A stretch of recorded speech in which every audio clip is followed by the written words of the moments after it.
This video is a re-upload from August 2014 with no content changes. As such, it may not be completely up to date.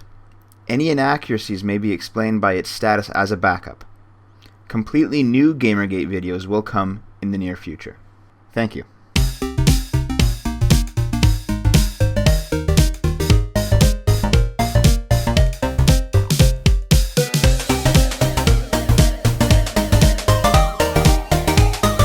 Hey guys, Dev here. It's been a fun week, hasn't it? Before I get into the heart of this video, I have a couple short things to say.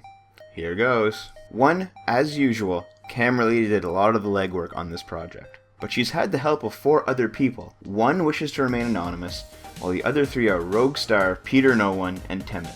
And a special thanks to Lord Cat, who did a live stream breaking this news. 2.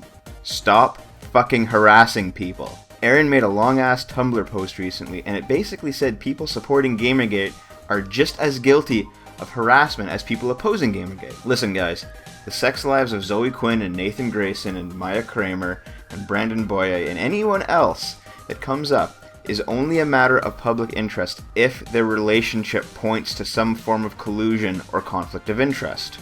Otherwise, it's not part of the topic. There's no excuse for death threats, or rape threats, or threats of violence to Zoe or Maya or anybody. Hell, least of all Sarkeesian, because she's barely even connected to this shit. And yes, I know all too well that they've done it to us too. I've seen how the opposing side painted Gamergate with the broad brush of white cishet male, only for Not Your Shield to appear. And I've seen how people opposing Gamergate have desperately tried to prove that Not Your Shield is just some giant elaborate ruse. I've seen how 4chan has tried to do a legitimately good thing for women in the industry, only to be shouted down by the other side with remarks like, nobody cares about your fucking blood money. Hell, CameraLady herself has been a victim of this. Even beyond getting her Twitter spam reported and suspended, Anthony Birch lamented that there was no real discussion coming out of this about the ethics of infidelity, that no one was interested in really talking to him about the real issues. But when CameraLady was willing to have that exact discussion, he blocked her. It's no surprise that CameraLady considers herself a feminist, but when she disagreed with Brianna Wu on some feminist point of contention, Brianna called Camera a man because obviously a woman would never disagree with her, right? We all know that the core people, the people at the center of the anti-Gamergate crowd, are not interested in equality. They speak the language of equality, they talk about gender and race a whole lot, but they're immediately willing to just completely erase the womanhood, or the ethnicity, or any other lived experience of a minority person that dares to oppose them. To them, minorities are a tool in their toolbox, not actual living, breathing people with their own issues and opinions. But this video isn't really for them. This video is for all of those reasonable-minded people that still oppose Gamergate. To those people who, simply due to the enormity of the discussion, have yet to truly see the evidence I'm about to present. Aaron said, Gamergate will not win by destroying anybody. It will win by being rational, cool-headed, and factual. It will win by converting people. So, if you stand with Gamergate, please show this to people who don't. And if you stand against Gamergate, if you're truly interested in equality, if you're an indie dev, or whatever, please, watch this video, examine our evidence for yourself, and keep an open mind. 3. I'd like to issue a formal apology to the development team of Crypto the Necrodancer. Slope Oak approached Dave on Reddit in RPC Gaming to discuss some of the things said in the Lego Bus video. First off, props to him for having the balls to step up and publicly reply to the video. Ever since that video went up, it's been radio fucking silence from all the parties involved, except a short blurb from Silverstring Media that basically says, we deny everything that's in the video, also please read these articles on how gamers are dead. Slope Oak mentioned a number of factual errors in his post, and Dave said he will make sure they're looked into in time for the next video. While it's true that we made a factual error regarding C418's involvement in Necrodancer, and that Slowpoke has had 4 games in the IGF since 2006, the other claims are hard to independently verify without being able to talk to anybody else. And no one's talking. Of course, at the same time, there's also no reason to disbelieve what Slowpoke has said on the matter either. Let me quote a part of Dave's Reddit reply. I don't think anybody seriously thinks there's a giant round table where the journalists and indie devs and PR people, all in the Cool Kids Club, sit down and actively plan how to control gaming while shutting out the little guy. I think what's happened is that the current iteration of indie gaming has grown too big to even be considered indie itself. When there was all of a dozen indie people in the world, it didn't matter if they were friends helping each other out. But it's not a dozen anymore. It's thousands of people, with real studios now, with actual games getting made and press favors being exchanged and money changing hands and award shows. But it still acts like it's a dozen people. When it's just two people, they're likely friends, and they'll likely help each other out as friends are apt to do. And then it grows into 5 friends, and then 10 friends, and then thousands of people with significant influence, all acting like it's still just a clique. Indie gaming has grown up, but indie devs have not. Indie gaming is a real industry now. Indie devs have not yet adapted to the larger responsibilities that come with being in that industry. The severe disconnect we've seen these past 3 weeks, how gamers want transparency in what's going on regarding relationships between devs and journalists, and now award shows, and how indie devs insist it's just their personal life, proves this to be the case. This passage cuts to the heart of the matter. Ultimately, do I think Crypto the Necrodancer is guilty of anything? No, I don't. And even if they were guilty, it's of something very, very minor. Silverstring is ultimately the party shouldering the majority of the guilt in this specific situation. So, I apologize to Slowpoke, and to anybody else who worked on Necrodancer. It's a really good game. After seeing how he is publicly willing to respond to criticism, I decided to buy a copy. And I suggest everybody listening to this go buy one too. It is legitimately good. Now, does that mean that the IGF is entirely off the hook, that it's not corrupt or anything? Of course not. And let's discuss how. Dave and CameraLady both have talked with lawyers about the content of this video, and were required to state the following. In 1971, the US Supreme Court decided in the case New York Times Co. versus United States 403 US 713 that journalists are allowed to report on the contents of illegally leaked documents, provided that they had nothing to do with the original leaking, and that the contents of the documents are of legitimate public interest. Later cases added a few clauses relating to Homeland Security, but this landmark decision has ultimately become a major cornerstone of the freedom of the press to report on sensitive materials that are a part of public discourse. Back at the very beginning of all this, Phil Fish's company, Polytron, was doxxed. His website was hacked, and all the files stored within were put up to download. Nobody over here supports the doxing or hacking of Phil Fish or anybody else. We do not condone the leaking of Polytron's data. We will not redistribute Polytron's data. We will not tell you where to get Polytron's data. In discussing the legitimate news interest contained within Polytron's data, we will censor all non-relevant information, and we will not provide uncensored versions. We have nothing to do with the hacking of Polytron, and we evoke New York Times Co. versus United States 403 US 713 in our legitimate public discussion of the contents of this data. Now then, Polytron was founded in 2008. In 2009, Polytron received loans from a number of people in order to help finance the company and the creation of the game Fez. On page 19 of the loan contract, there's a table showing who invested, how much they invested, and what percentage of profit share and voting rights they got in return for their investment.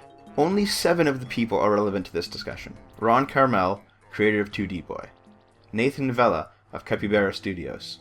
Aaron Isasken, I think I can't pronounce the name, of App Above. Kelly Santiago of Ouya, That Game Company, and Indiecade. Jonathan Blow of EGW. Kyle Gabler of 2D Boy. And Matthew Wagner of Flashbang Studios. After their successful funding of Fez, these 7 developers went on to form a group called Indie-Fund, a funding source for independent developers who were looking to encourage the next wave of game developers. We can safely consider Fez to be the beta test of the Indie-Fund project. In fact, all parties involved seem to consider this to be the case, as a Polytron financial document shows payments being made back to Indie-Fund for the original loan. That being said, the official Indie-Fund website does not list Fez under its games funded. Why? Well, to figure that out, we have to examine the events that took place following the initial investment into Polytron. In 2011, the IGF had 5 members of Indie-Fund and 3 members of Polytron's own staff on the finalist panel. That's 8 judges. However, before the IGF was to accept submissions for that year, Fez creator Phil Fish had to announce the delay of the game. Had Phil finished Fez on time, his game would have been a shoo-in to win the grand prize at IGF that year. Next year, Fez is entered into the 2012 IGF.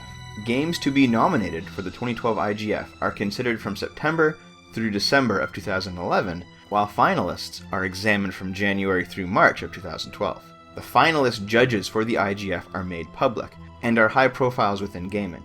They can be indie developers, big-name developers, journalists, whatever the chair of the IGF decides. It's still not known how they're selected. The nominations judges are hundreds of anonymous individuals, all the same type of people as the finalist judges. And due to the tip-offs from a number of indie devs and individuals involved in the IGF that have come forward requesting to remain anonymous, we know the following about the IGF judging process. The previous year's public finalist judges commonly returned to be anonymous nominations judges the following year. Judges are assigned games to judge, but can also vote on any other game, even games they're not assigned to. For a game to be considered for a finalist position, it needs to have a majority of all votes cast on it to be positive. Additionally, we know from the Rod and Cartridge article that games are assigned 8 judges, and that those 8 are not even required to play the games they've been given. So, let's examine what this all means for Fez. In 2012's IGF, we have 8 anonymous nomination judges that have a financial interest in Fez. We know this because those same people were public finalist judges in 2011. Fez is one of the games in the nomination pool. Judges have the power to vote for games that they're not assigned to. Is it possible that 8 judges could anonymously ram a game through by pooling their votes? It seems like it. Fez potentially began the IGF 2012 nominations process with a +8 bias, and there would be no way for anybody to know. And hell, the idea that judges can vote on games that they're not assigned to is already fucked up. Imagine you're an IGF judge and you have no conflict of interest regarding any of the games. You're scrolling down the list, seeing what catches your eye. Is it so unreasonable an idea that you would naturally gravitate towards games that already have a big name, like Fez? Interestingly enough, the software used by IGF for the anonymous judges was created by Flashbang Studios, the same studio run by Matthew Wagner, who has a financial interest in Polytron Corporation. The IGF's backend was developed by somebody who invested in Fez. And maybe this is all coincidental, but Fez was allowed through the IGF process twice, which created a shitstorm in the community. Remember that? This has only happened one other time. Hazard made it through the IGF in 2011, and again in 2012. But at least they had the bright idea to change their name to Antichamber in order to avoid scrutiny. What makes Hazard, aka Antichamber, interesting is that it is also a game funded by Indie-Fund. And maybe it's important to note that the 2012 IGF finalist judge panel had 2 people on it also tied to Indie-Fund and therefore Fez and Antichamber. Andy Schatz, the dev of Monaco, another game funded by Indie-Fund, and Robin Hunek, an employee of Indie-Fund founder Kelly Santiago's company. It's also rather suspect that Brandon Boye, whom you all know from the last video, is close friends with both Phil Fish and Indie-Fund members, as they have all publicly stated multiple times on Twitter. But what's really suspect to me is this timeline of events. IGF 2012 opens. Shortly after the vetting of nominees begins, Phil Fish delays the launch of Fez to April 2012, mere weeks after IGF 2012 is to announce its winners. Fez then wins IGF awards. Why is this suspect?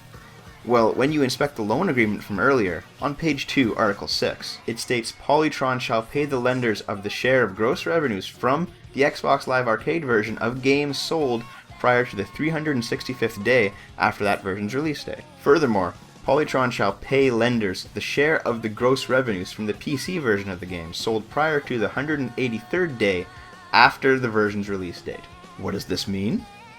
Well, the people who lended money to Phil Fish received the biggest payout the first 365 days Fez is on sale on the XBLA, and the first 183 days Fez is on sale on the PC. And when would you want to release the game to maximize the profits and payouts? Right after your game has won a major award and received tons of great press, of course. Keep in mind, Phil Fish delayed Fez shortly after the vetting of nominees for IGF 2012 began, and he delayed it to launch right after he would later win IGF awards. Is it possible that Phil Fish knew he was going to win IGF 2012 back in September of 2011?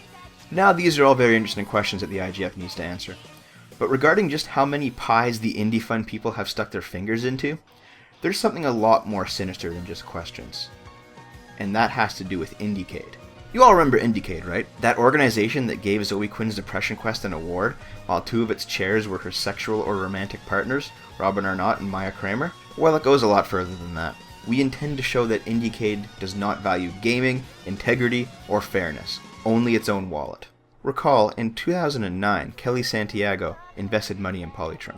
This investment gave her voting rights within the company and a percentage of Fez's profits. In 2011, Kelly Santiago became the chair of the awards jury at Indiecade. Interestingly, 2011 was the year in which Fez brought home 2 awards: Disciplinary Excellence in Story and World Design, and General Excellence by Grand Jury.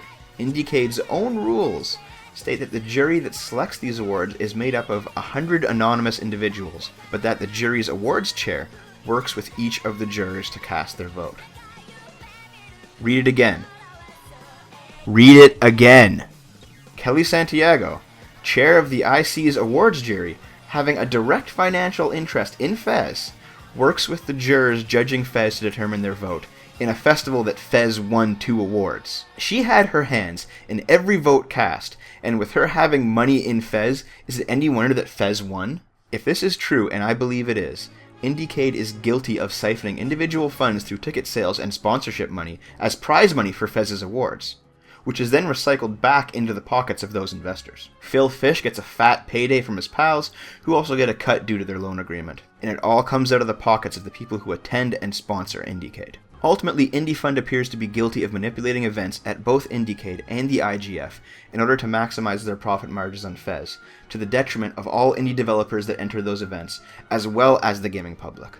This collusion between IndieFund, the IGF, and Indiecade has lined the pockets of all involved while treating the other indie entrants to their contests with extreme disrespect, as well as everyone who bought Fez, who thought Fez won its awards on merit alone, anyone who wrote an article on Fez, the IGF, or Indiecade, and all gamers anywhere who truly believe that the indie gaming scene would be a safe haven for all the corrupt bullshit that plagues AAA gaming. They have collectively spat in the faces of everyone who look up to them, and I don't mean just by releasing 10 shitty articles all within the course of a day decrying the death of the gamer. If Fez receives such preferential treatment thanks to IndieFund, what other games have also gotten a boost? Did other IndieFund-backed games such as Monaco, Antechamber, Dear Esther, and Zoe Quinn's own Framed also receive special treatment in the awards that they won due to their backers' hands in the cookie jar? What other companies does Kelly Santiago have a vested financial interest in?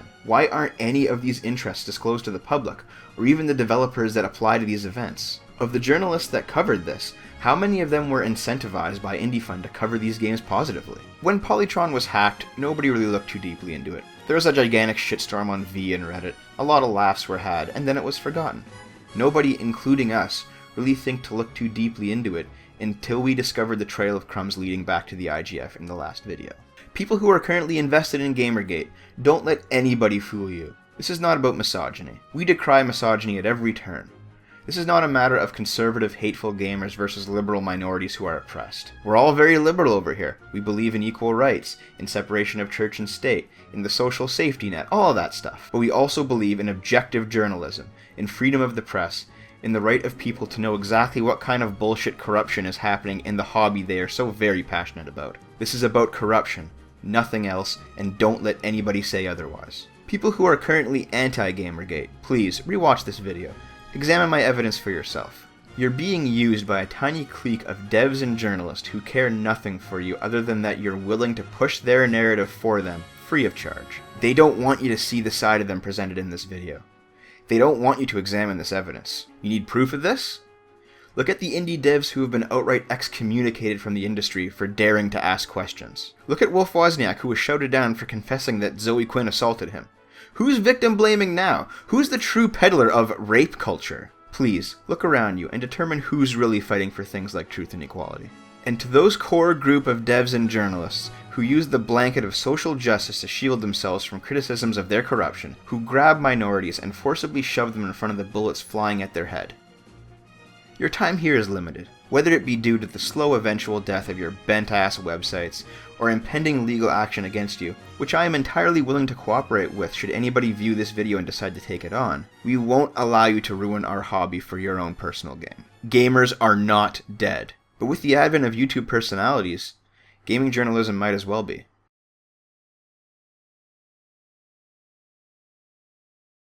Here's a quick addendum for you. Since Lordcat did his stream a couple hours before this was recorded, Matthew from the IGF showed up in the Burgers and Fries channel to try and clear some things up. He was asked a very simple question. Was there conflict of interest regarding Fez's win? It takes him 2 minutes, and then he says, I haven't really thought about it until this morning. In his visit to Burgers and Fries, Matt confirms 3 other things. 1. Fez was in fact funded by the group that would later become IndieFund. 2.